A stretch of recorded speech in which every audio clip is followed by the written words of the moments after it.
Well, it seems like we have some breaking news. The results from the New Hampshire Democratic and Republican primaries are in, and the most predictable outcome is the one we got. And the conclusion ultimately is that I think that this kind of seals the deal.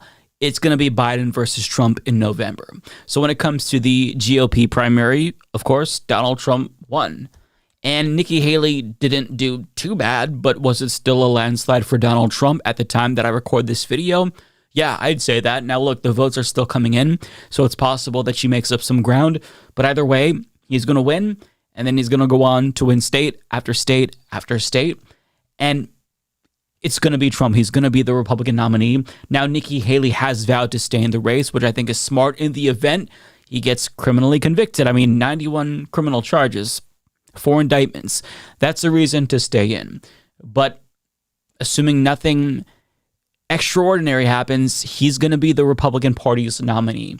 Now, on the Democratic Party side, this is really interesting because, there's a lot of dissatisfaction even among Democrats with Joe Biden. So they really have an opportunity here to choose someone new, especially given the fact that Joe Biden isn't even on the ballot in New Hampshire, which is so bizarre to me because this is the incumbent president and he's not on the ballot. So what's happening here? So let me explain.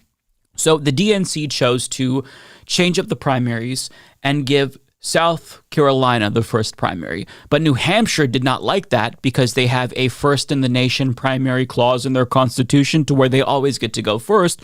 So they chose to usurp the DNC and move their primary ahead of South Carolina's. And as a result of that, Joe Biden wasn't on the ballot. So he was running a write-in campaign here.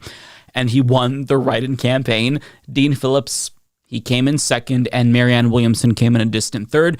This isn't necessarily a result that is surprising, but Democrats, they very clearly are happy with the status quo. They're happy with Joe Biden, and they're not opting for a change candidate. Part of this might just be that they still believe that Joe Biden is more electable than any other candidate, or they think that maybe if they vote against Joe Biden, that might weaken him against Donald Trump. I'm not necessarily sure, but at this point in time, Joe Biden has the most votes. He is projected to win, even though the results, they're not over yet. Like, they're still counting, but Joe Biden's going to win this, right? But when it comes to New Hampshire, I think it's very bizarre that they have this clause in their constitution that they always have to go first. It seems really entitled to me. And I say this as somebody who likes New Hampshire because I'm biased. Typically, they tend to vote for the most progressive Democrat in these Democratic Party primaries, with this being the exception since we're dealing with an incumbent. But I like New Hampshire, but it's just kind of weird that they're like, no, we get to go first, okay? Nobody else gets to go before us. Why don't all of us just vote at the same time? Because, see, as somebody who lives in Oregon, my primary never takes place until like months after a lot of other people have voted. And oftentimes the candidate who I wanted to vote for in these primaries has already dropped out. Like in 2020, I voted for Bernie Sanders, but he had long dropped out when I casted my vote in Oregon. So how about we all just vote at the same time? That would make a lot more sense to me. And also, we wouldn't be prolonging our own suffering by dealing with extended election periods. We could vote and get on with our lives and dread the general election, right? So I don't get that. But I mean, Democratic Party voters are loyal to the Democratic Party. And Joe Biden is, he's going to win every other primary going forward. So, it's an inevitability at this point that Biden and Trump are going to face off against each other again, even if a lot of us don't want to see that, even if both of them have very high net unfavorable ratings. But, even if as a leftist, you can see why both of these candidates are not ideal to be extra charitable here.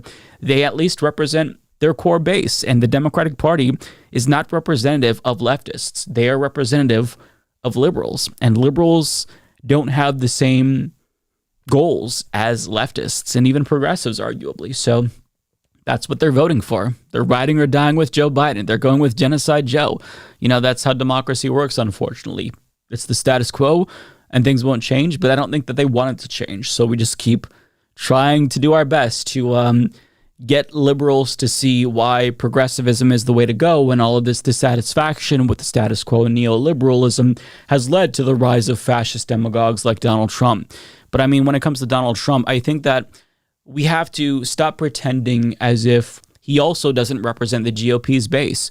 Sure, you can say that Nikki Haley is taking away a sizable portion of his votes, but I mean, the GOP base, they love fascism. Let's be honest, that's what they want. They want somebody who is a fascist demagogue, and Trump is the perfect representative of that party. He might be evil and fascistic, but he represents them. You can't say that this is an anomaly by now, right? They voted for him now in multiple elections. That's the guy they're rolling with. So it might be disappointing to people with common sense, but we're getting Trump and Biden, okay? And it's so disappointing, but also I can't be that disappointed if this was something that was entirely predictable and expected. Unless anything extreme happens, like they both die because they're both over 1,000 years old each, they're going to be the nominees. I mean, Trump could be convicted, but still, even if he's convicted, do we really think that the base is going to turn on him? Do we really think that? I'm not going to kid myself. So New Hampshire, in my opinion, kind of sets everything in stone. It's going to be Biden and Trump, right? Let's not fool ourselves. It's disappointing. Marianne Williamson didn't run a perfect campaign, in my opinion, but I plan on voting for her if she's still in the race in Oregon, just because I don't want to cast my vote for Joe Biden in a primary when I actually have an alternative. And when it comes to Dean Phillips, I mean, I genuinely don't know why he's running, because his policies are indistinguishable from Joe Biden's. He's basically a younger version of Joe Biden.